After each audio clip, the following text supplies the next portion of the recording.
Pour accompagner la nouvelle politique de développement du Sénégal dénommée Plan Sénégal émergent, les acteurs de l'ingénierie de la construction ont initié cette rencontre de réflexion sur comment apporter leur touche à l'édification nationale. Parmi les participants, des étudiants, cibles privilégiées pour un message, un relent patriotique. Mesdames, Messieurs, au nom du comité d'organisation, est perceptible par la citoyenne que je suis, simplement à cause d'un déficit accru d'information, de formation, font que je suis en parfait accord avec cette démarche pour accompagner le plan Sénégal émergent, dont l'une des préoccupations tourne autour de la construction. La journaliste de terrain que je suis ne pouvait trouver meilleur élément que M. Ali Diouf qui, 30 années durant, a travaillé, réfléchi et a mis son énergie et son temps au service de l'ingénierie de la construction. En ma qualité de professionnelle de la communication, conceptrice entre autres de l'émission de conscientisation PASTEF, c'est simplement le prolongement de ce que j'ai toujours fait, à savoir contribuer à l'action de l'État en faveur des populations dans son ensemble. Il s'agit ici d'apporter notre pierre, comme on dit au PSE, par la diffusion du savoir, la formation et l'information. Cible ne pouvait être mieux indiquée que les futurs ingénieurs, relais incontournables pour le développement du secteur. À mon niveau, c'est caractériel. Je m'engage toujours à fond pour la matérialisation de tout projet venant de tout groupe ayant comme objectif la promotion et la vulgarisation de messages utiles pour le pays. À vrai dire, beaucoup d'actions ont été déjà menées sur cette base, avec, il faut le souligner, d'importants résultats. Mais cette journée que nous vivons aujourd'hui, cette activité me branche particulièrement, car elle me rapproche de l'esprit PASTEF. Je remercie encore tous les membres du comité qui se sont investis sans compter pour la réussite de cette journée.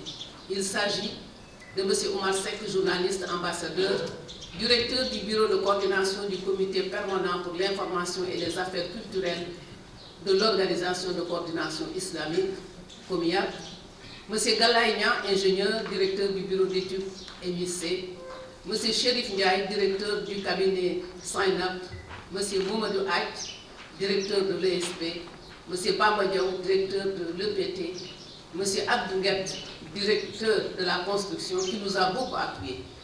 Merci, M. Diaw. M. Boubacar Diallo, inspecteur technique, sans oublier M. Youssou Diop qui représentait le patronat dont Aliou fait partie. Mes remerciements s'adressent également à l'ensemble des élèves de l'ESP qui ont pris en charge l'organisation de la journée de réflexion dans leur propre école. À vous tous, toute ma gratitude et toute ma reconnaissance. Je présente mes respects à tout le monde. Et je voudrais, tout protocole observé, dire bonjour à tout le monde. J'ai eu la chance qu'avant le démarrage de la cérémonie, d'avoir eu à serrer la main à tous ceux qui, ça fait longtemps que je n'ai pas rencontré, et qui représentent pour moi énormément de choses. En tout cas, ils se reconnaissent nombreux dans la salle. Je voudrais donc dire tout le plaisir que j'ai de représenter aujourd'hui à cette importante cérémonie Monsieur le Président de la République qui nous a particulièrement instruit d'être présent. Il avait demandé au ministre en charge du suivi du plan Sénégal émergent d'être présent. En tout cas, d'instruire ses services d'être présents. Il avait demandé au ministre en charge de la construction et de l'habitat d'instruire ses services d'être présents. Et c'est pour ça que je suis venu, certes pour représenter le président de la République, mais aussi avec l'ensemble des services de l'État, depuis le ministère de l'Enseignement supérieur et de la Recherche jusqu'à tous les autres départements, pour dire combien le gouvernement attache une très très haute importance à la cérémonie de ce matin. Vous me permettrez de m'attarder sur Alain Diouf. C'est avec beaucoup de plaisir que je suis là parce qu'Alain est un vieil ami, un vieux compagnon. Nous nous sommes retrouvés dans le développement. Lui au titre du secteur privé, moi à l'époque jeune moyen fonctionnaire, monsieur le ministre Elhadji Ibrahima Sall, vous étiez notre ministre, et j'étais en charge du développement et de la coopération avec l'Union européenne. Madame Diouf, à l'époque, nous étions célibataires, Alain et moi. Et nous avions le temps de commencer à discuter, de 8 h du matin jusqu'à 23 h des problématiques du développement. Alain Diouf avait un contrat dans le cadre des projets financés par l'Union européenne, dans le cadre de projets de construction. Monsieur le ministre Elhadji Ibrahima Sall, c'est bien de quoi je parle, parce que c'est lui qui nous instruisait d'être particulièrement exigeants envers nous-mêmes dans le cadre du suivi des projets de la coopération. Et Alain avait le contrôle d'un certain nombre de projets. Et il a failli renoncer à un contrat parce que simplement il avait fait un rapport sur la mauvaise qualité des travaux, lié à un fait très simple qui nous poursuit encore: la qualité du fer qui a été utilisé dans le bâtiment.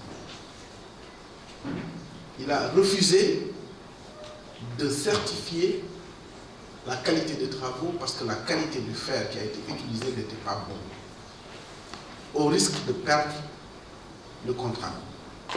Et depuis lors, nous avons été amis. Parce que cette exigence absolue de rigueur, ce sens de la responsabilité, c'est ça qu'il nous faut pour le développement de ce pays. Donc vous avez compris pourquoi, au-delà de représenter le président de la République, j'ai un grand plaisir à être ici aujourd'hui. L'histoire nous enseigne qu'aucun pays au monde n'a pu s'installer sur la rampe du développement sans urbanisation et sans un réseau performant d'infrastructures.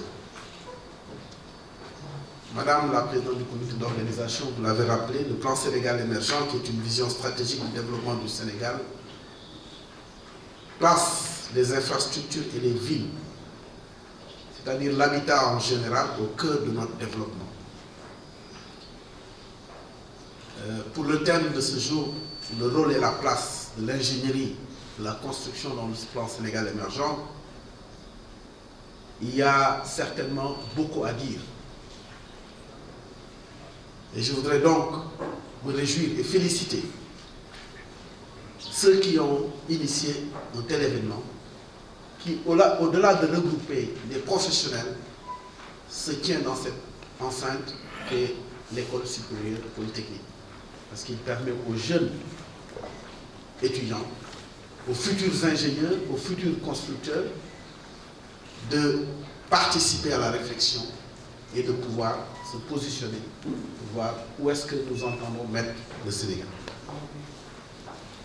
Vous me permettrez donc de me limiter à évoquer très brièvement le volet habitat infrastructure du PSE et le rôle central que devrait y avoir l'ingénieur.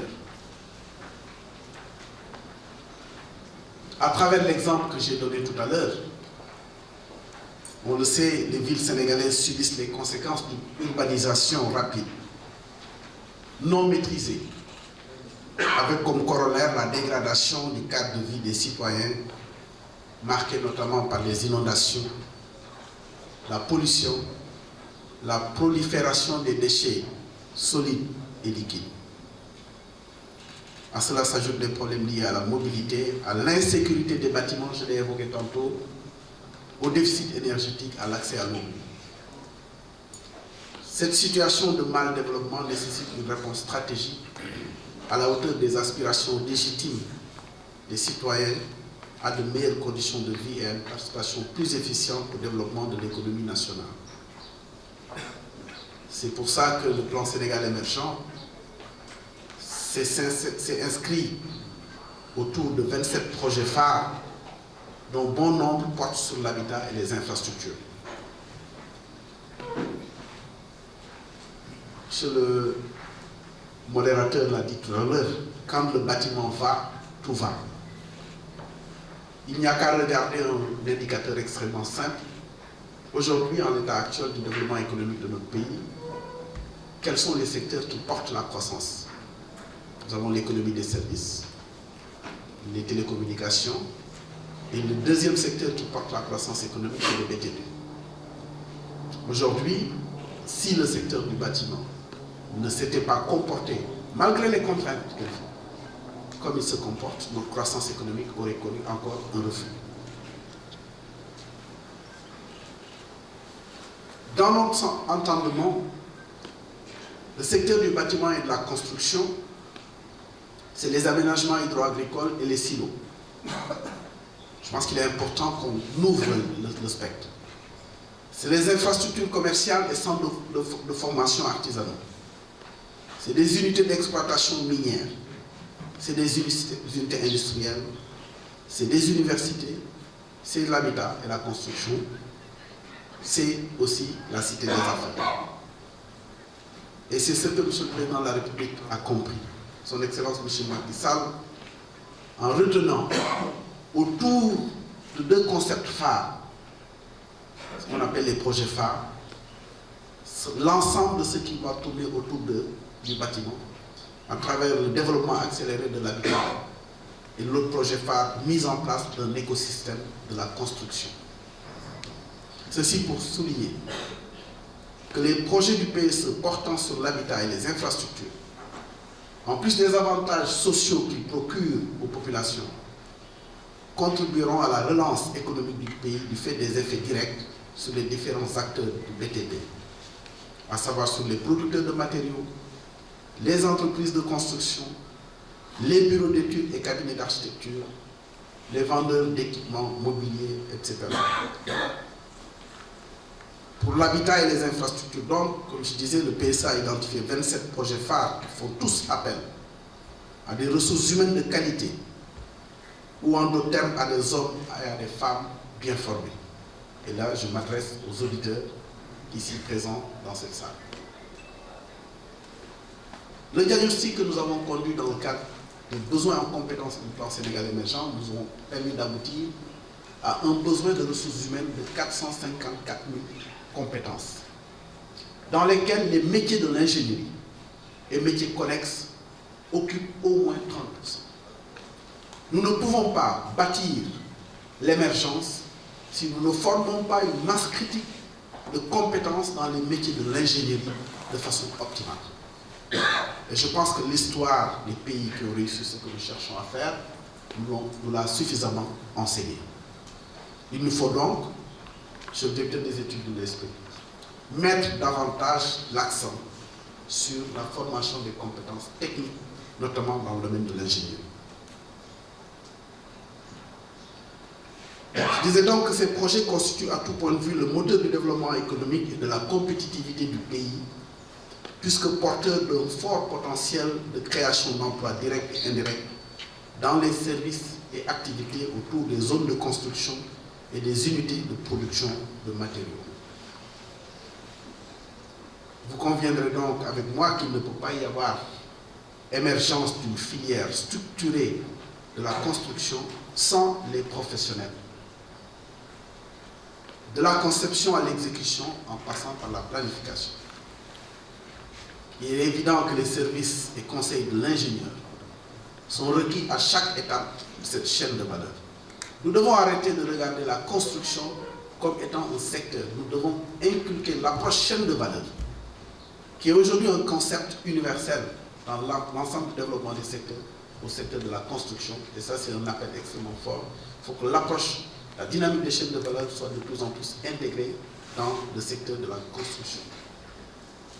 J'en veux comme exemple le développement des filières domestiques, la production de matériaux de construction, un des objectifs économiques du volet habitat du PSE, qui ne peut être atteint sans l'apport considérable des ingénieurs en génie civil, en structure métallique, en maintenance, en électronique. Et en plus de contribuer à la satisfaction de la demande nationale, ces champions du développement dans les différents corps de métier sous l'impulsion et avec l'expertise des ingénieurs, sauront investir le marché de la sous-région, contribuant ainsi à l'accroissement de nos exportations et contribuant ainsi à un des objectifs majeurs du plan Sénégal émergent, qui est le rééquilibrage de la balance commerciale. C'est donc les propos et le message que je voudrais transmettre, qui est plus un message d'appel et de présentation et de confirmation du rôle et de la place de l'ingénierie dans la construction et par conséquent dans le plan Sénégal émergent. Pour terminer, je voudrais simplement dire, le modérateur l'a dit tout à l'heure, je ne suis pas ingénieur, je suis juriste financier et je dois le confesser, j'ai un grand respect pour les ingénieurs. Merci. Ça va être très difficile pour moi de présenter M. Ali Diouf parce que je le connais quand même depuis quelques années. Je dois dire depuis mon arrivée à l'école politique de Thiès, à l'époque ESP, centre de Thiès, parce que je rappelle qu'on a cheminé ensemble pendant au moins 14 ans, de 1994 à 2007. Alors, le conférencier que je vous présente est un homme de forte conviction, qui éprouve de la passion pour son métier, de la passion pour diffuser le savoir-faire et qui porte un amour pour son pays et pour l'Afrique. Un homme dont nous percevons la qualité rare, faite de courage, de désintéressement, de dévouement au bien public. Tout dans cet homme se présente par l'exemplarité. Diplôme d'ingénieur technologue en génie civil en 1984, ici à l'ESP, ex-UIT. Sorti fraîchement de l'école d'ingénieur, il fut le premier ingénieur formé dans une école d'ingénieurs au Sénégal, embauché comme contrôleur technique dans l'une des prestigieuses sociétés de contrôle Socotec. À l'époque, il existait deux sociétés de contrôle, Socotec et Veritas. Il a été constaté que c'est de son expérience réussie que d'autres embauches d'ingénieurs formés localement commencèrent à intégrer les sociétés de contrôle très élitistes, très discrètes et peu connues du public à l'époque. En novembre 1988, ce jeune ingénieur, pas maintenant, mais à l'époque bien sûr, diplômé de l'UIT, gagnant la confiance du groupe Socotec et se voyait confier 4 ans après la direction de la filière du groupe Socotec au Sénégal, avec le pouvoir sur un certain nombre de pays de la sous-région. Durant cette courte période où il a gravi tous les échelons, il n'est diplômé que de l'UIT. Que de l'UIT, ça veut dire tout simplement que nous avons de bonnes formations ici, dans notre pays. Et ça, c'est en direction des jeunes. Ne soyez pas complexés. Ne soyez pas complexés. J'ai l'habitude de le dire en classe, un scientifique n'a pas le droit d'être complexé. Parce que 1 plus 1 égale à 2, c'est la même chose en anglais, en espagnol, en français et en chinois. Donc voilà un peu pourquoi on a insisté sur le fait qu'il n'est diplômé que de l'unité. Il faut rappeler que de 1949, date de la création de la filiale du groupe Socotec au Sénégal, jusqu'en novembre 1988, la filiale était dirigée par des ingénieurs expatriés français. Ne se suffisant pas à des titres de responsabilité, M. Diouf abandonne le poste de directeur d'agence pour reprendre des études de spécialisation à ses propres frais dans l'une des plus grandes écoles de spécialisation, le Centre des hautes études de la construction Chec à Paris, que certains de nos étudiants à l'EPT connaissent bien. À cette époque, à la fin de ses études de spécialisation au Chec, il décida de rentrer au Sénégal par patriotisme et dans le souci de partager son savoir et son expérience avec ses jeunes compatriotes qui n'auront pas la chance d'accéder dans ces grandes écoles qui coûtent très cher. Il est important de noter dans cette école de spécialisation, tous les ingénieurs diplômés obtiennent des postes à la fin de notre formation, que vous soyez étranger ou pas. À l'époque, statistiquement prouvé, M. Diouf était le seul ingénieur qui décida de rentrer au Sénégal pour les raisons déjà évoquées. Heureusement, il fut rappelé à la tête de la direction de la filiale du groupe Socotec au Sénégal. Alors, fort de son expérience, il accepta de prendre en charge des cours de formation pour des ingénieurs à l'école politique de Thiès pendant 4 ans, sans accepter d'être rémunéré et à la seule condition que les autorités de l'école à l'époque et les étudiants lui donnent le pouvoir de ne pas accepter un étudiant en retard de 5 minutes dans son cours. Alors je dois dire aussi que le département du génie civil lui avait donné aussi des tickets de carburant. Il a tout rendu au chef de département à l'époque et j'étais témoin. Moi je donne des cours à l'ENSA, c'est vrai que je ne demande pas d'argent à l'époque, mais quand on m'appelait pour me dire qu'il y avait de l'argent, j'allais prendre. Alors, pour vous dire que c'est quand même... C'est dans cette période-là que toute la documentation de calcul du groupe Socotec, considérée comme confidentielle en interne, était mise à la disposition des étudiants durant toute la période de son encadrement. Je crois que ça c'était très important. Aujourd'hui, il est avéré que les nombreux stagiaires qui sont passés dans son cabinet, il est difficile de rentrer dans un bureau d'études ou une entreprise ou de voir un ingénieur qui fait des études qui n'utilise pas les documents de calcul Socotec. Sans aucun doute, le retour réussi de M. Diouf au Sénégal a beaucoup influencé les désormais retours des diplômés du Chèque au Sénégal, que l'on retrouve maintenant presque partout dans les structures publiques ou privées du Sénégal. M. Diouf est à l'origine, en partenariat avec la compagnie d'assurance NCA, de l'introduction au Sénégal d'une police d'assurance dommages-ouvrages approuvée par le ministre de l'économie et des finances en 2008. Et cette police d'assurance a pour originalité d'exclure toute recherche de responsabilité quand il s'agit de dédommager un client dont son bâtiment est sinistré dans un délai maximum de 3 mois après expertise. Ce principe est contraire à l'esprit d'une police d'assurance décennale qui date de nos indépendances et de nos jours et qui ne dédommage les sinistres décennaux qu'après avoir situé toutes les responsabilités, ce qui provoque des délais de règlement des contentieux au-delà de 10 ans, voire même jamais.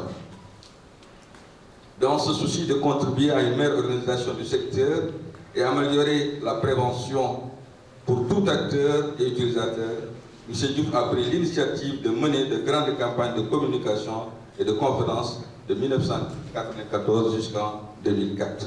Ces actions ont eu pour conséquence une meilleure prise de conscience des usagers dans la réalisation de leurs projets de construction et à mieux identifier les acteurs dans l'acte de construire et à avoir un regard plus critique sur nos infrastructures ou bâtiments construits. Alors, je dois dire aussi que M. Diouf est écrivain, parce qu'il a quand même écrit un livre qui s'appelle « Discours de la construction ». Et plus de 200 et quelques exemplaires ont été distribués aux ingénieurs de l'école politique de Thiès en 2012.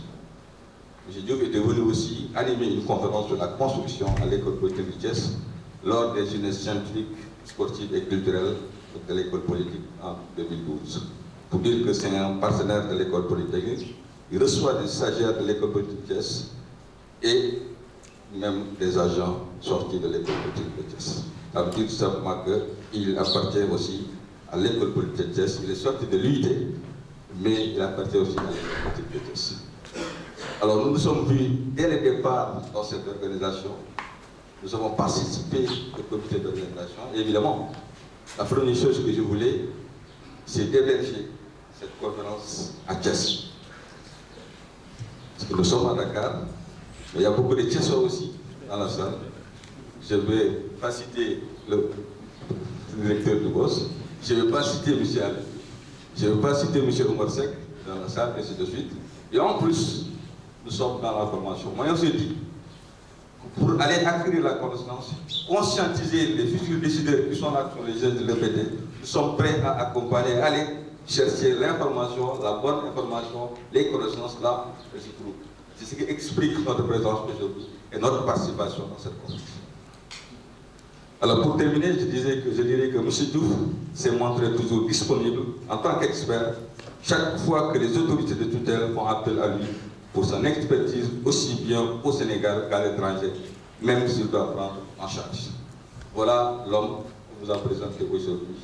Et je vais ajouter aussi que si, en tout cas, vous avez besoin d'un modèle pour les jeunes, M. Ali Diouf est un modèle.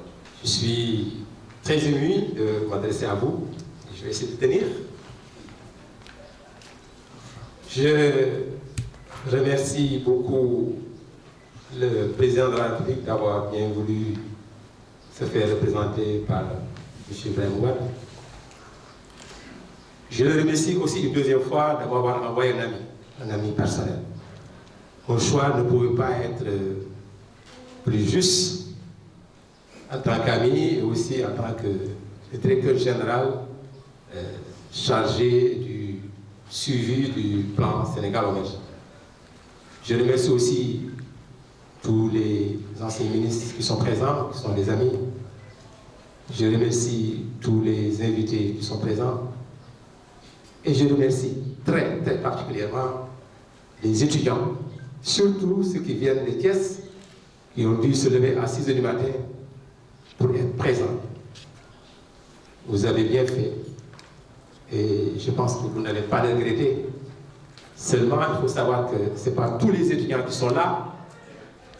Donc, vous avez la lourde tâche de transmettre fidèlement tout ce que vous avez entendu ici ou appris ici. Chers étudiants, je m'adresse à vous en tant que partisans des bonnes pratiques. Et je n'entends pas recréer la roue, comme on dit souvent. Les grandes idées qui ont fait bouger le monde proviennent des discours. Nous allons faire un discours. Mais je vais faire référence à 2 discours qui vont nous servir pour la suite. Le 20 janvier 1961, lors de son discours d'investiture, M.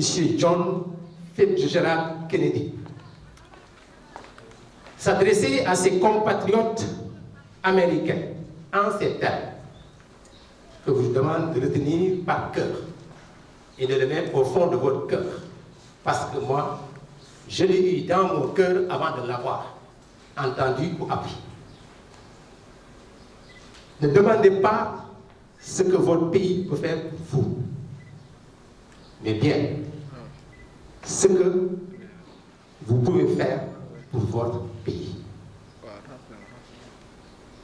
C'est dans cette dynamique que naît cette journée.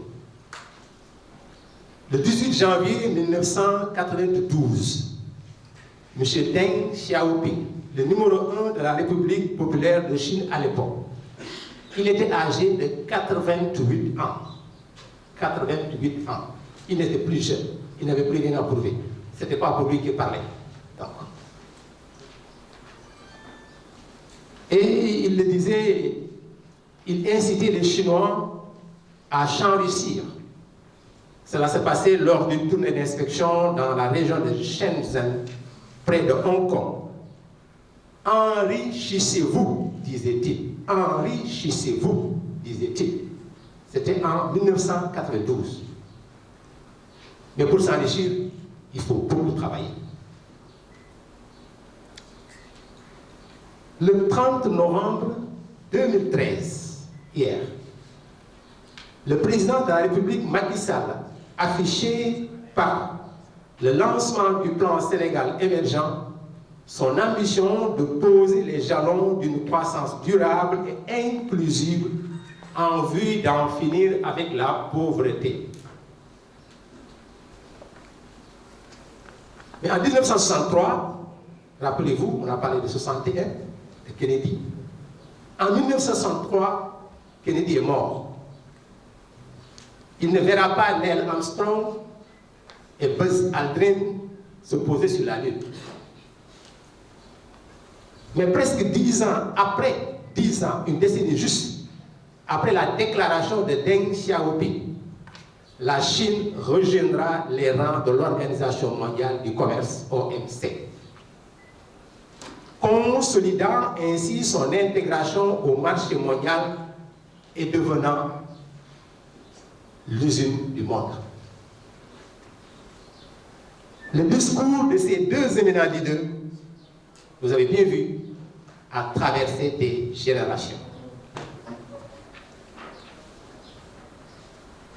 C'est pourquoi, dans la ligne de la demande du président de la République à son gouvernement de s'approprier davantage l'exécution du plan Sénégal émergent et d'engager les mutations stratégiques qu'il requiert, notre rencontre d'aujourd'hui rentre dans la dynamique d'appropriation de ce plan Sénégal émergent. C'est pourquoi, en ce qui nous concerne, et par rapport à notre activité, nous abordons le problème sous l'angle du secteur de la construction. Voilà ce qui justifie le thème du jour, la construction au cœur de l'émergence. L'objectif de cette rencontre, en ce qui nous concerne, c'est d'inciter à ce que, dans une décennie, comme l'exemple de Chine, les prémices de l'émergence soient visibles. Mais comment le faire? Comment le faire? Je vais essayer de donner des pistes. Quand on visite les grandes nations dites émergentes, les premières manifestations de richesse que l'on perçoit à l'arrivée sont les infrastructures. Elles se manifestent parfois par le gigantisme, belles, et plus dans les détails, par leur utilité, répondant pour la quasi-totalité à un besoin de bien-être pour la population. À un besoin de bien-être. Un projet répond à un besoin de bien-être. Comme vous le savez, dans nos pays, l'absence de ressources suffisantes pour financer nos infrastructures essentielles oblige nos États à aller les chercher sur le marché financier à un coût très élevé. Et différer dans le temps rend ces projets encore plus chers à cause de l'inflation sur les coûts des matériaux de construction qui rentrent dans la construction.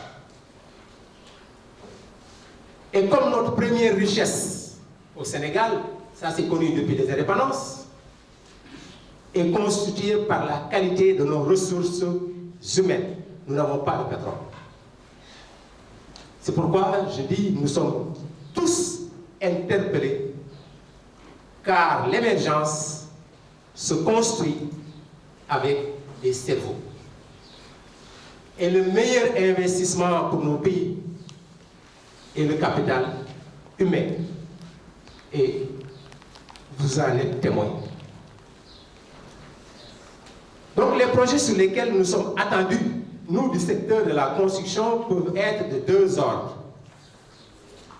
C'est des ouvrages marchands ou bien des projets d'utilité sociale. Pour les ouvrages marchands, on peut citer des autoroutes à péage, des infrastructures pour la production d'électricité et d'eau, des barrages, des aéroports, pour ne citer que ça. Et pour les projets d'utilité sociale, on peut citer les structures hospitalières, les établissements scolaires, par exemple les universités, qui sont en vue, les brigades de gendarmerie, les casernes de pompiers, les prisons et l'habitat social. Il nous faut un toit pour chaque citoyen. Mais messieurs, je m'en vais à essayer de parler un peu de l'état des lieux dans lequel le plan Sénégal émergent est en train d'être mis en œuvre. C'est pourquoi je disais l'état des lieux dans un tel contexte de mise en œuvre du plan Sénégal émergent, dans lequel le secteur de la construction occupe une place importante, nous fait relever les principales insuffisances suivantes. Je commence par, pour moi, le plus important. Toujours, c'est des textes, qu'on le veuille ou pas. Tout ce qu'on fait sans texte, on le fera mal, ou ça ne sera pas protégé. C'est l'application du code de la construction.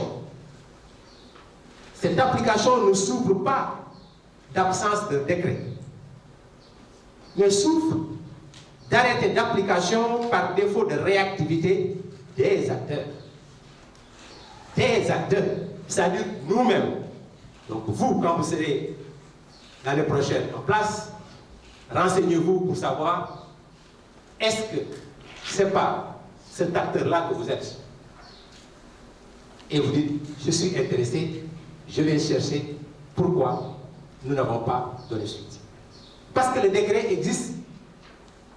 C'est le décret 2010-99 du 27 janvier 2010 et nous sommes en 2015. De chez nous, retenez bien, n'importe qui peut se constituer entrepreneur de construction. Il faut que vous le sachiez avant de sortir. N'importe qui peut se constituer entrepreneur de construction. Chez nous, n'importe qui peut se constituer laboratoire de sol, qui est une structure déterminante dans le processus de construction. C'est la base. On ne peut pas concevoir des ouvrages sans un laboratoire. C'est impossible. Sinon, ça va s'écouler. Pérennité zéro. Durabilité zéro. Et n'importe qui chez nous peut se constituer aujourd'hui laboratoire de sol. Il faut que vous le sachiez. Chez nous, n'importe qui peut être bureau d'études pour réaliser des études de structure et d'équipement technique. Chez nous, le bureau de contrôle qui était régi à partir de l'année 2000 seulement, parce qu'avant l'année 2000, aucun Sénégalais ne pouvait mettre en place un bureau de contrôle. Seuls les bureaux de contrôle français qui avaient des assurances français pouvaient exercer comme filiale bureau de contrôle. Ce n'est qu'en 2000, vous voyez bien, nos communications ont commencé en 1994. Chaque année, on a démontré notre compétence, notre rigueur, notre professionnalisme, sans complexe. Et c'est en 2000 qu'un décret est sorti pour autoriser que des Sénégalais peuvent monter des bureaux de contrôle. Aujourd'hui, le bureau de contrôle qui était régi à partir de l'année 2000 par décret se suffit d'une attestation établie par le directeur de la construction.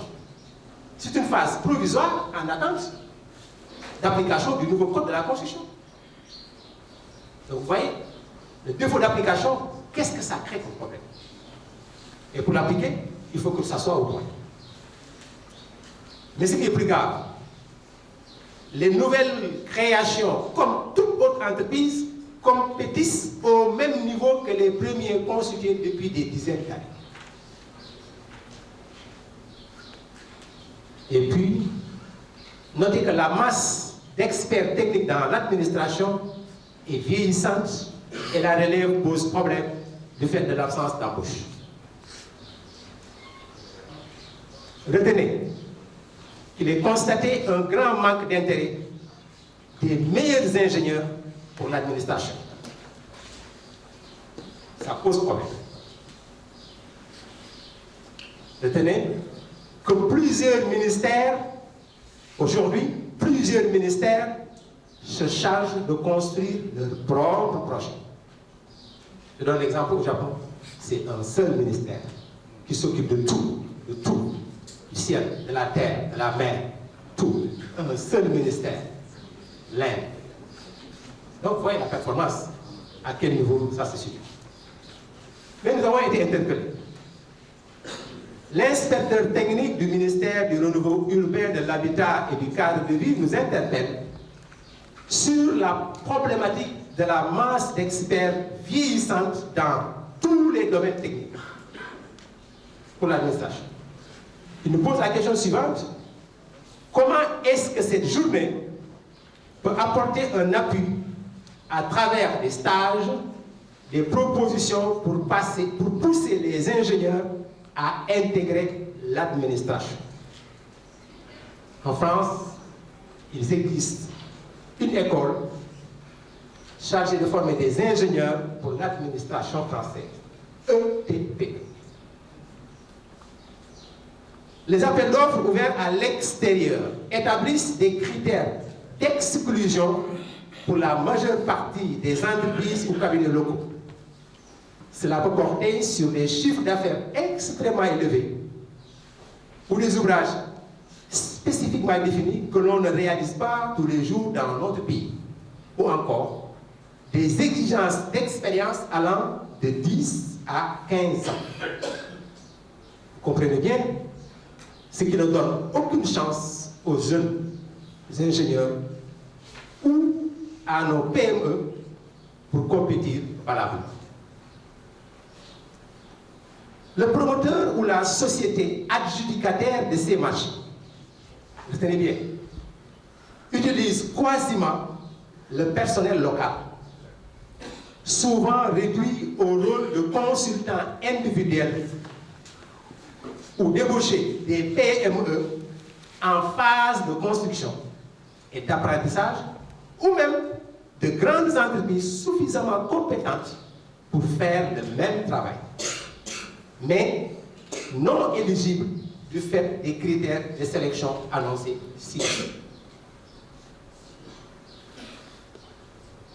Messieurs et madame, certains de ces phénomènes que j'ai relatés plus haut sont à l'origine d'un fléau qui porte atteinte à une bonne réalisation de nos ouvrages, prolonge les délais de réalisation de façon inquiétante, crée des contentieux aboutissant à des réalisations de marché qui renchérissent in fine les projets.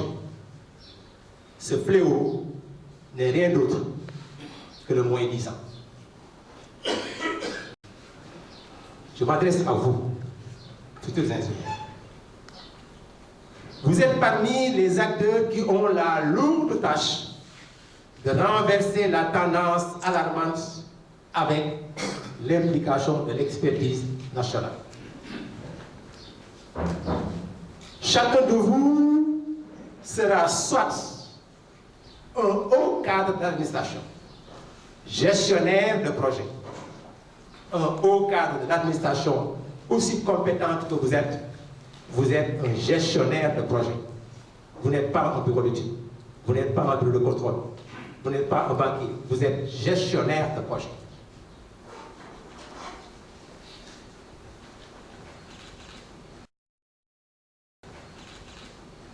Vous pouvez être un assureur, vous pouvez être un banquier, vous pouvez être un entrepreneur, un ingénieur d'études, un professeur. Mais à la base, vous êtes d'abord un ingénieur.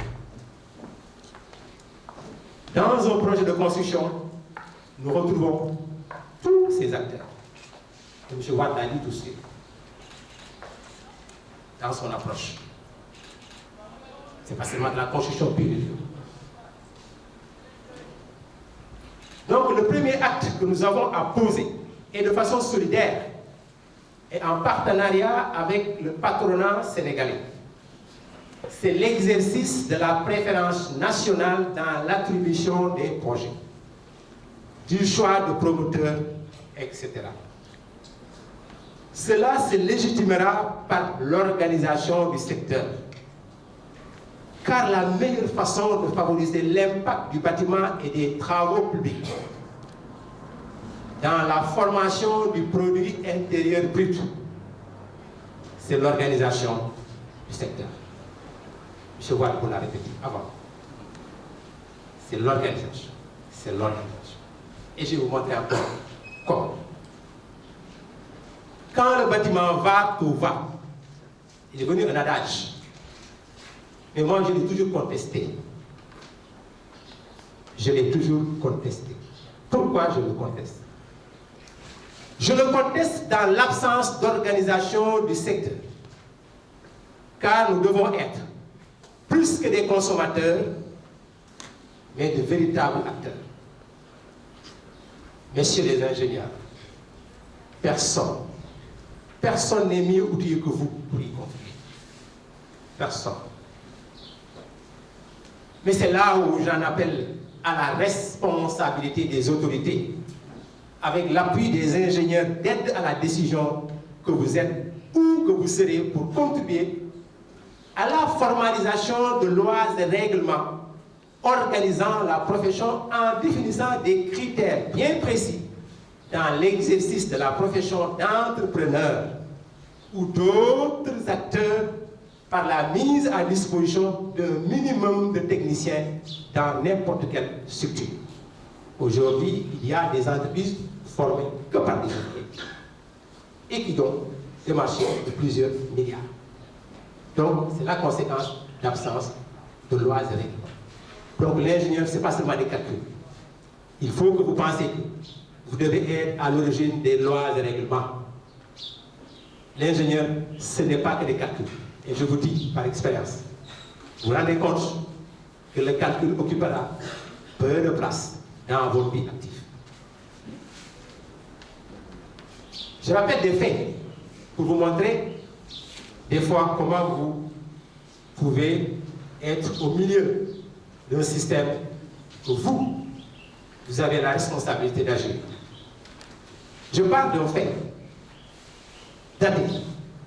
Le lundi 19 août 2013, il s'est tenu un atelier consacré à l'étude sur la réforme de la politique et du système de gestion des entreprises, entrepreneurs, artisans de bâtiments et des travaux publics, sous la présidence de Madame le ministre Khoudia Mbaye, ministre de l'Urbanisme et de l'Habitat, très dynamique.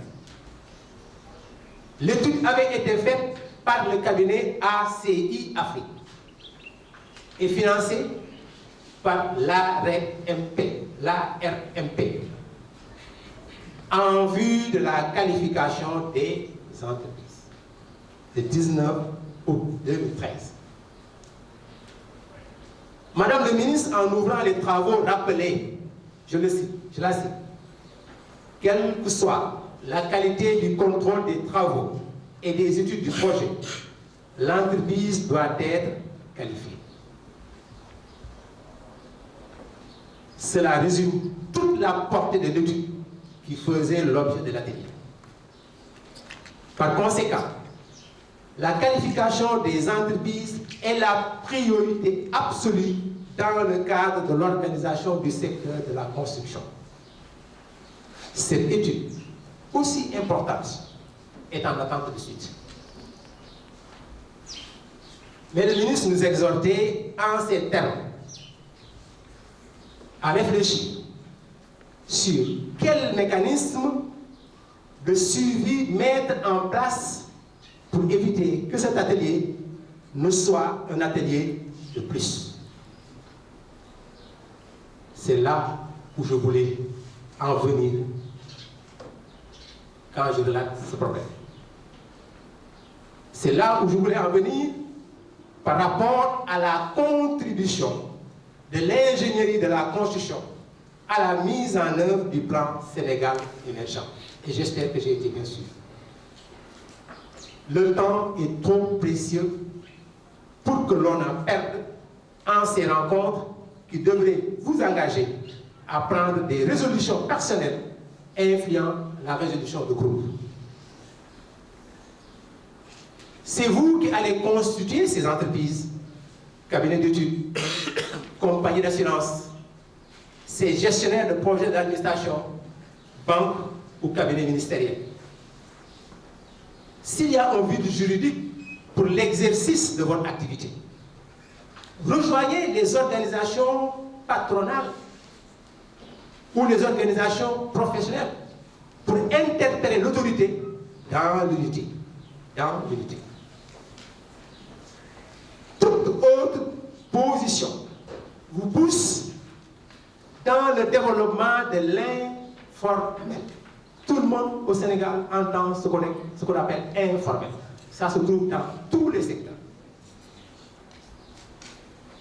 Et dans ce cas, messieurs, madame, vous ne contribuez pas à la création d'entreprises performantes au cœur de l'émergence. Pour l'édification d'ouvrages pérennes, la détermination de l'ingénieur à contribuer à l'organisation du secteur où vous exercez pour l'intérêt général est de rigueur. Le plan Sénégal émergent est une formidable opportunité à saisir pour nous organiser, et en être les principaux acteurs. Je reviens maintenant au-delà des infrastructures. Manifestation de richesse d'une nation. L'émergence doit être portée par une représentation industrielle, technique, intellectuelle, nationale.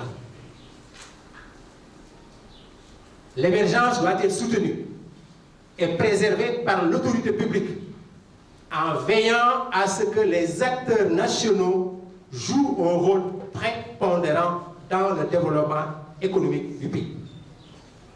C'est pourquoi j'ai précisé à l'entame de mon discours que je n'entends pas recréer la roue. Je m'explique. Je retourne à la Chine. La Chine est une parfaite illustration de ce que l'émergence peut signifier pour un pays en développement ou dans le processus de l'émergence. Ce qui porte l'émergence sont, pour la plupart, des entreprises d'État,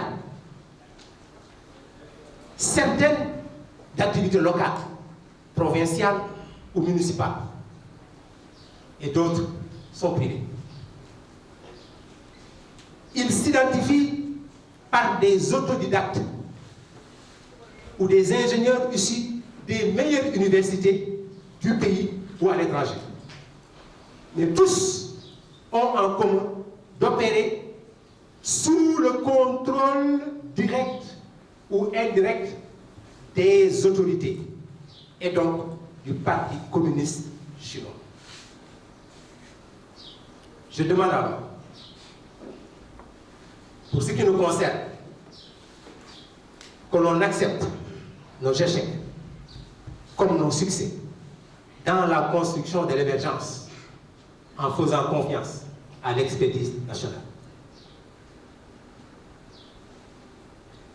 Les uns pour les échecs, comme les autres pour les réussites, seront dans tous les cas riches d'enseignements nous permettant de façonner des stratégies pour les années à venir. Mais si ces derniers mots rentrent dans l'expression de vœux profonds, je vais être concret sur certains points à notre portée et qui participent à l'amélioration de l'environnement pour le succès du plan Sénégal émergent. Il s'agit de prendre toutes les dispositions pour finaliser les arrêtés d'application nécessaires à la mise en application effective du Code de la construction avant la fin de l'année 2015. C'est à notre portée. Second, d'achever le projet d'organisation professionnelle des acteurs avec une forte implication des organisations patronales au plus haut niveau. De faire l'inventaire des projets de construction dans le programme PSF. De faire l'inventaire des projets de construction dans le programme PSF. Et d'étudier toutes les voies et moyens pour l'implication de l'expertise nationale. De redéfinir les critères de sélection des acteurs, promoteurs, entreprises, prestataires de services et de veiller à ce que chacun soit prêt à jouer son rôle et faire le travail pour lequel il est jugé compétent. Faire le travail pour lequel il est jugé compétent. Ceux qui font des études aillent dans les bureaux d'études. Ceux qui font de l'architecture aillent dans les bureaux d'architecture. Mais connus. Ceux qui font du contrôle restent dans le contrôle. Et que le client, maître d'ouvrage, quand il veut faire un projet, qu'il aille taper à la porte d'un bureau d'études, ou à la porte d'un cabinet d'architecte, ou bien à la porte d'un bureau de contrôle, et non pas prendre son téléphone, appeler l'ingénieur qui travaille dans un bureau de contrôle, viens chez moi ce soir, voilà le projet, vous vous enfermez dans votre maison, il appelle un contrôleur, fais-moi le projet, vous restez de côté. Ça, c'est vous qui devez l'enlever. On vous appelle, vous dites, appelez mon patron. Qu'est-ce que vous perdez? On ne peut pas scier la branche sur laquelle vous êtes assis. Et ça, c'est le plus grand mal de nos métiers. Chers ingénieurs, vous allez être dans ce cas-là. Refusez. Je vous en prie. Vous ne dormirez jamais dans la nuit. Secondo, de laisser les entreprises locales apprécier les limites de leurs compétences pour évaluer leurs propres besoins de compétences supplémentaires. Ça peut venir de l'extérieur, mais il faut qu'on l'accepte. D'organiser une forte intégration de jeunes sortants à travers le tutorat et des stages apprentis dans l'ensemble des projets. De mon expérience, je n'ai jamais pris un stagiaire encadré 6 mois après il n'a pas trouvé de travail. Donc nous, ingénieurs qui sommes aussi dans les organisations, nous devons prendre la responsabilité de tendre la main aux stagiaires et de s'occuper d'eux. On ne prend pas un stagiaire, va au chantier, je n'ai pas ton temps. Non, un stagiaire, on s'en occupe. Mais c'est par générosité que vous devez le faire. D'envisager un système d'évaluation de l'impact, de l'implication de l'expertise nationale. De trouver un système de motivation des jeunes cadres à aller vers l'administration. Mes chers ingénieurs, je vous parle très honnêtement. La meilleure école, c'est l'administration. La meilleure école, c'est l'administration. La meilleure école, c'est l'administration. Permettez-moi de raconter une anecdote des étudiants. Quand je sortais du chèque, je voulais faire un stage au laboratoire central des ponts et chaussées. Mon professeur, c'était le plus grand éminent spécialisé en béton précontraint. Il écrivait des livres, il s'appelait Robert Chaussin. J'ai demandé que je voulais faire un stage au laboratoire central des ponts et chaussées. Il me dit, mais là-bas, c'est pour les gens de l'administration. Il y a des écoles pour ça. Ceux qui sortent de Polytechnique, ceux qui sortent de ETPE, ceux qui sont là-bas. Je pense que ceux qui savent Paris savent ça. Mais j'ai insisté. J'ai dit, monsieur, si je dois payer le stage, je suis prêt à le payer. Il a rigolé. Il dit, bon, je viens voir. Quelques jours après, j'ai relancé. Finalement, il me dit, bon, j'ai trouvé un compromis à la direction. On va vous prendre un stage pour 3 mois. Mais vous allez signer un papier comme quoi vous ne demandez pas de rémunération. C'est vous qui prenez cette responsabilité. Je dis oui. Le papier existe avec moi jusqu'à présent. J'ai signé que je n'ai pas droit à des rémunérations. J'ai fait 3 mois. J'étais le premier là-bas. J'étais le dernier à quitter. Je n'avais plus de bourse. Je n'avais plus d'argent. À la fin de mon stage, ils m'ont trouvé un poste chez Freycinet, l'un des plus grands cabinets de pré-contrat. J'ai fait 3 mois. J'ai dit maintenant, je rentre chez moi. Je suis rentré à Dakar. 6 mois après, on m'appelle. Monsieur Diouf, c'est qui? Il dit, c'est Madame Mortier. Pour vous dire que c'est juste pressé. Elle est secrétaire au Point et Chaussée, l'avocat Point et Chaussée. Il me dit, est-ce que vous avez un compte à la banque à Paris?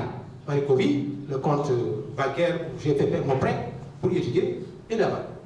Il dit, tu nous envoies le RIB. Je dis, mais pourquoi? Il me dit, on vous donne de l'argent parce que vous avez beaucoup travaillé, vous avez bien travaillé. Ils m'ont envoyé des millions dans mon compte. L'argent, il vous retrouvera après avoir travaillé.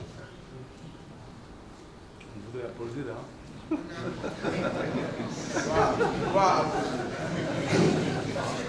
Merci du respect des consignes. C'est ça aussi la rigueur. Le respect des lois.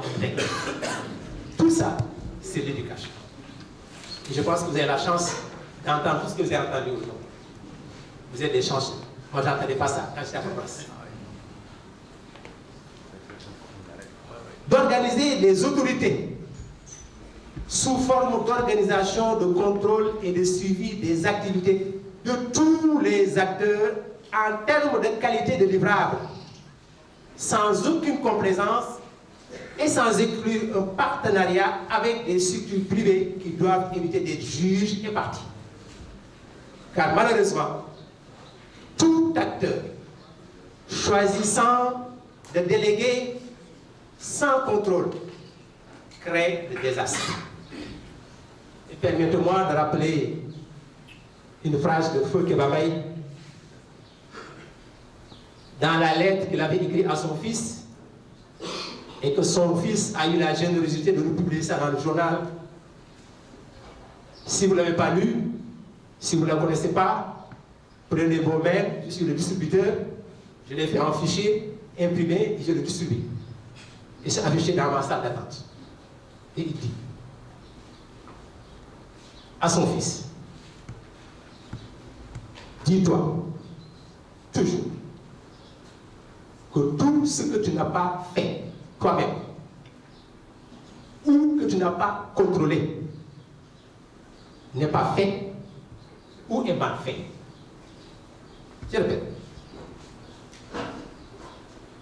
Dis-toi toujours que tout ce que tu n'as pas fait toi-même ou que tu n'as pas contrôlé n'est pas fait ou est mal fait. Je vais conclure. Tous, nous devons avoir en commun une farouche volonté de réussir et une extraordinaire capacité de travail pour mener à bien cet important et ambitieux projet pour l'émergence du Sénégal à l'horizon 2035.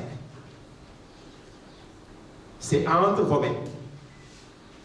Dans votre engagement, ajoutez à celui du président de la République que reposera le succès ou l'échec de cet ambitieux projet qu'est le plan Sénégal émergent.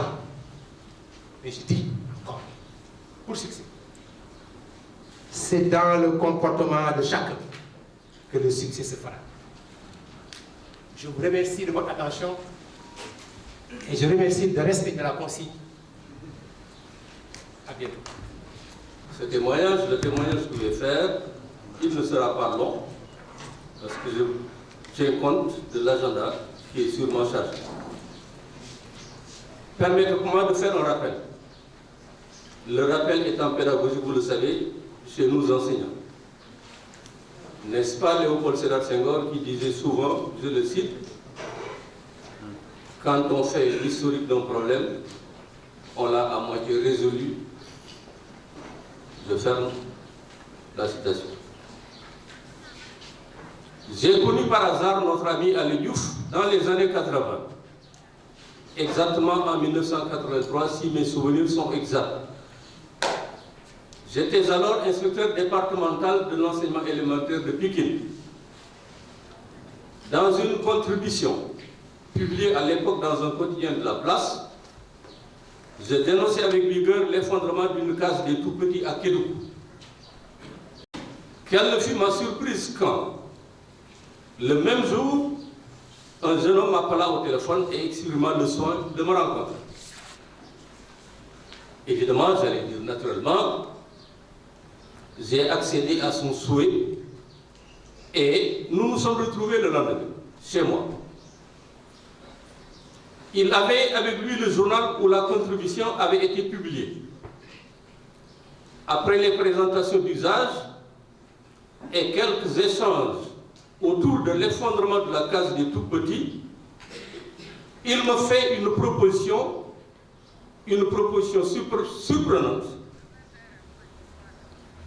Il me propose que nous allions ensemble à Kédougou constater sur place l'effondrement dans son propre véhicule, avec son propre carburant. Je n'en croyais pas mes yeux et mes oreilles devant autant de détermination. Malheureusement, mon agenda d'alors ne me permettait pas de faire un aussi long voyage avec lui. En toute sincérité, je ne pense pas que, même si j'étais libre alors de tout engagement, je ne pense pas que je serais capable d'affronter un tel voyage, un voyage de 1200 à 1400 km. Kédougou, c'est quand même assez loin. Après son départ, je me suis dit dans mon fort intérieur, voilà un garçon à suivre. Et je l'ai suivi presque pas à pas après, en tout cas dans ses activités professionnelles. Au fur et à mesure, je découvrais un homme compétent, enthousiaste et rigoureux dans le travail. Un homme qui aspirait à en connaître chaque jour un peu plus dans sa profession en collectionnant les diplômes les plus prestigieux. Un homme très peu porté vers les compromis et qui aborde en particulier les compromissions. Ali Diouf croit fermement à des valeurs et à des principes moraux et professionnels qu'il ne négocie jamais. J'ai été témoin de grosses difficultés que vivait et que vit probablement encore son entreprise alors qu'il crachait entre guillemets sur des marchés importants. Devant le très fier général de Gaulle, le turbulent Sékou Touré préférait la pauvreté dans la liberté à l'opulence dans l'esclavage. Le très compétent, très sérieux et très rigoureux Ali Diouf préfère de loin le travail bien fait à des milliards de francs mal acquis, gagnés dans la livraison d'infrastructures qui ne tardent pas à révéler au grand jour leurs insuffisances. Ali est un technicien de très haut niveau, un patriote ardent, un musulman pieux et éclairé, profondément attaché à son travail, à sa famille, à sa religion, à son pays. Je suis très bien placé pour en attester, car le frère et l'ami qu'il est devenu m'associe à toutes ses activités, qu'elles soient professionnelles ou familiales. La cérémonie d'aujourd'hui en est un bel exemple. Ali est un grand Sénégalais, à côté d'autres grands Sénégalais sur qui le pays peut encore compter, même s'ils sont de moins en moins nombreux, ces hommes-là et ces femmes. Je lui ai rendu un vibrant hommage.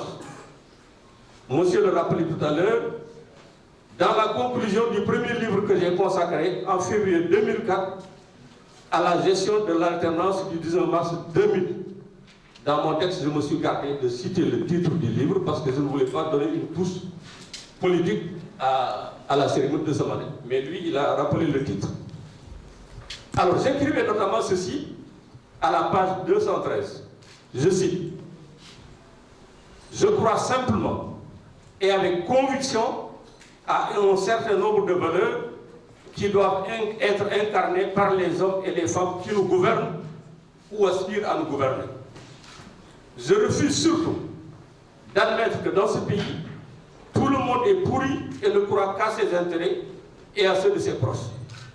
Le Sénégal reste quand même la patrie de grands hommes comme Cheikh Anta Diop, Mamadou Dia, Abdoulaye Ly, Ibrahima Sarr, Isaac Foster, Maître Lamine Gueye, Iba Diagne Ndiaye, Amadou Mokhtar Mbow, et je souligne Ali Diouf, jeune et prometteur ingénieur en génie civil qui refuse courageusement le fait accompli du laxisme et de l'opacité. Je reste donc, pour des raisons évidentes, profondément attaché à cet homme et m'honore d'être associé à la grande cérémonie de ce jour et surtout d'y avoir l'opportunité de faire un témoignage sur lui. J'en remercie infiniment les initiateurs et leur en souhaite un plein succès. Mesdames, Messieurs, je vous remercie. Et je vais faire un témoignage en tant qu'ancien stagiaire. J'ai connu M. Ali Diouf, notre conférencier d'aujourd'hui, récemment car cela ne faisait pas plus de 5 ans. C'était en 2012, lorsque j'ai lu son livre intitulé « Le discours de la Constitution ». En ce moment, j'étais étudiant à l'Institut des sciences de la Terre, IST, de l'IPCA. Comment j'ai obtenu le livre? À l'apparition de ce dernier, son Excellence, M. Macky Sall, actuel président de la République, en ce moment n'était pas encore président, avait acheté ce livre pour chacun des élèves ingénieurs des écoles ISTE, ESP, École supérieure polytechnique. Et sachant que le livre Le conférencier, l'auteur de ce livre avait dédié ce livre aux étudiants et bien sûr aux autres apprenants. C'est dans ce contexte que nous avons eu ce livre. Après avoir lu le contenu, j'ai vu en face de moi, sincèrement, un ingénieur motivé et compétent. Un éducateur ou, je peux dire, formateur rigoureux. Et surtout un compatriote responsable qui montre en tout lieu de la rigueur dans le travail. Et je commençais tout de suite à m'intéresser à son entreprise car, étant étudiant, je savais que un jour, je devais effectuer un projet de fin de formation dans une entreprise. Je peux dire que c'est son livre qui m'avait incité à cibler son entreprise pour faire mon licence de professionnel. Excusez-moi. En 2012, M. Ali Diouf, en tant que DG de la SSIC, m'a accueilli dans son bureau de contrôle technique. Suite à ma demande envoyée bien sûr par courriel pour une licence professionnelle de 4 mois. Notamment pour le projet que je devais réaliser en fin de formation. Et les stages se déroulaient entre le 1er février et 31 mai. Ce qui me frappait dans un premier temps, c'est son attachement à la rigueur. Dans le travail, et vraiment en tant que stagiaire, en ce moment, je participais à toutes les réunions. Et la réunion consistait à rendre compte donc des tâches qu'on a réalisées hier et celles qui devront être effectuées durant la journée. En réalisant mon projet de stage, j'ai beaucoup appris avec la SSIC. Premièrement, la manière de contrôle technique de l'entreprise. Je vois que c'est un peu rare, car le bureau de contrôle donne un attachement ou bien un intérêt illimité au rapport de somme pour tous les projets contrôlés en général. Étant donné que j'étais comme stagiaire géotechnicien, on m'avait confié à tous les rapports de somme pour que je vérifie donc de façon très approfondie, même les essais géotechniques. Je vois est-ce que les courbes, par exemple, granulométriques, ont été bien faites. Voir est-ce qu'ils ont fait, par exemple, tout ce qui est sédimentaire pour compléter la courbe. Les géotechniciens comprennent ce que je précise. En résumé, le conférencier est un compétent contre l'injustice. Là, je peux en témoigner. Qui ne se décourage jamais malgré les nombreux obstacles. Et il œuvre toujours pour sa patrie, grâce à ses qualités humaines. Je remarque chez lui une honnêteté sans faille, une conscience professionnelle irréprochable, une volonté sans défaut, un travail acharné. Et aujourd'hui, l'histoire lui a donné raison. Et j'en suis sûr que tout le monde peut témoigner ce que je viens de dire. Enfin, je félicite beaucoup M. Diouf, car étant expert de la construction, il a beaucoup contribué vraiment pour le secteur durant ces 30 années d'activité.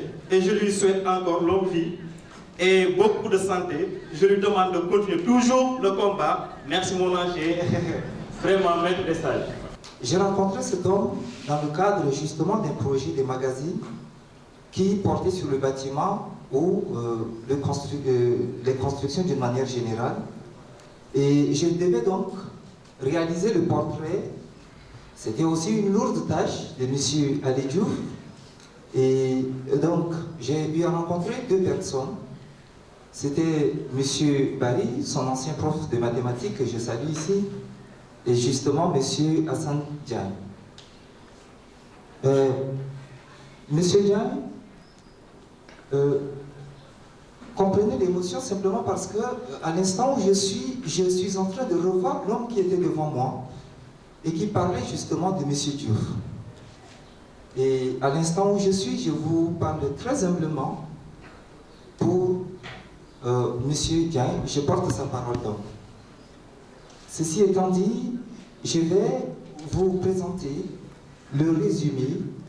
Lorsque j'ai rencontré M. Ali Diouf, j'étais directeur de la construction et de l'habitat, et lui était à l'Institut universitaire de technologie.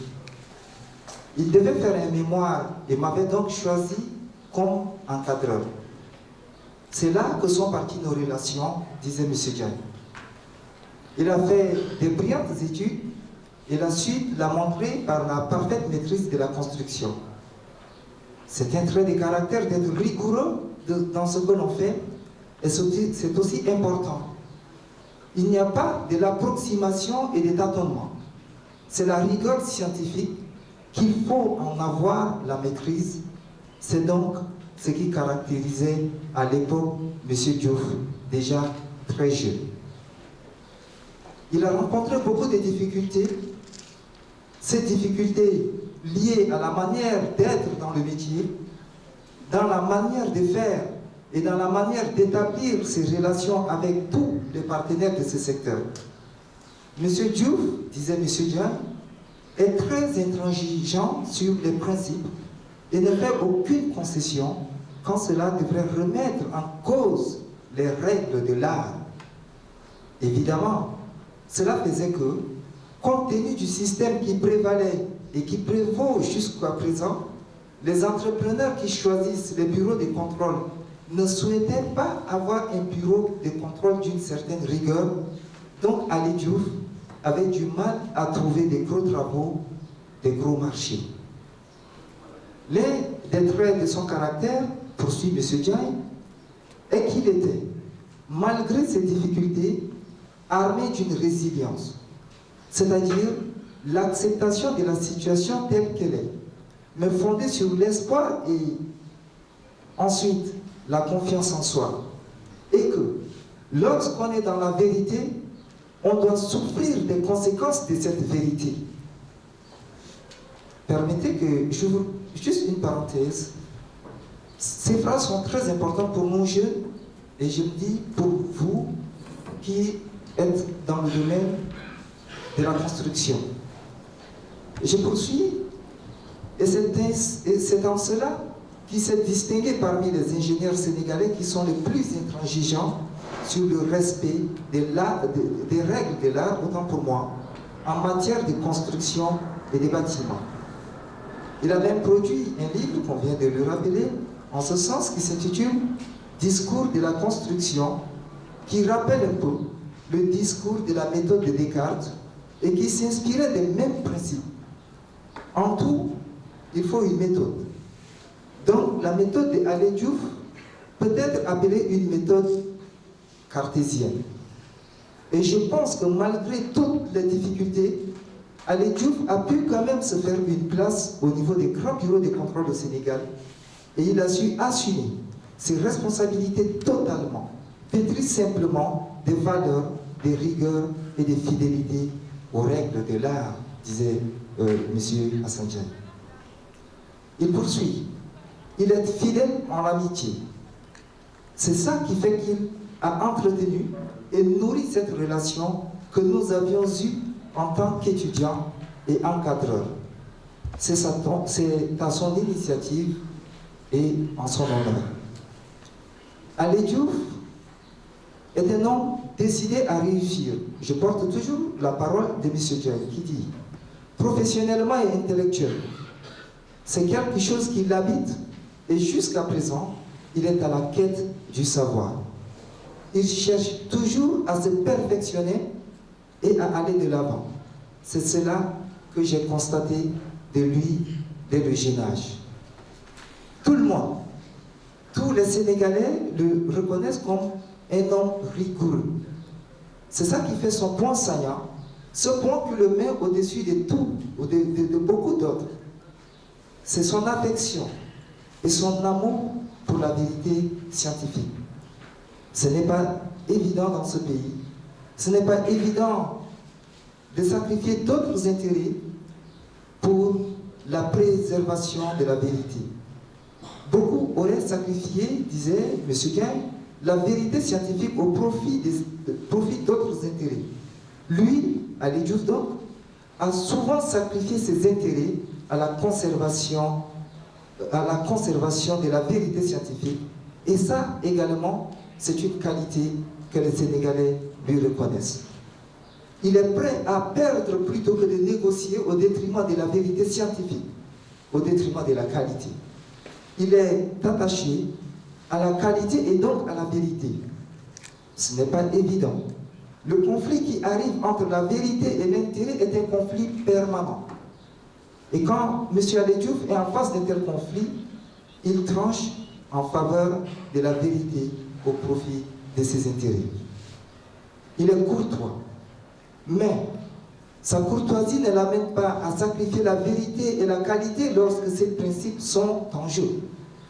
Il est généreux, il est responsable, il sait entretenir ses relations. C'est un homme de bien, poursuit M. Dieng. La patience également est une valeur à laquelle il est attaché, une valeur morale et religieuse. C'est Dieu qui le lui recommande d'ailleurs. Et je pense qu'il a des beaux jours devant lui dans ce Sénégal en bouillonnement. Il est encore jeune et armé du savoir. Le savoir est le meilleur compagnon. Le savoir est le meilleur ami qui ne vous trahit pas, quelles que soient les circonstances. Le savoir est toujours prêt à nous apporter son appui, et c'est un homme du savoir dans son secteur, et j'ai confiance en lui, disait M. Dieng.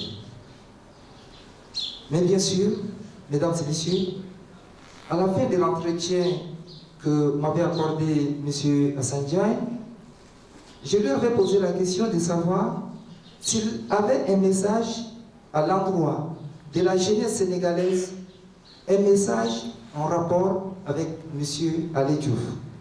Et il répondit ceci, je le cite encore, Ali Diouf est une référence, donc évidemment, il est important pour la jeunesse qui est l'avenir. Cette jeunesse doit être pétrie de certaines qualités. Et ces qualités sont pétries en grande partie en M. Diouf. Donc, conclut-il, il faut que les jeunes s'inspirent de son action, s'inspirent de sa méthode, s'inspirent de son courage et de l'assumation de la responsabilité. Mesdames et messieurs, merci pour votre attention. Les participants à la journée de réflexion sur l'ingénierie de la construction dans l'émergence ont promis de faire bon usage des résultats de la rencontre. Ici, pour la première fois dans cet espace universitaire, la manifestation s'est déroulée sans applaudissements. L'écoute et la pertinence des interventions ont primé sur tout.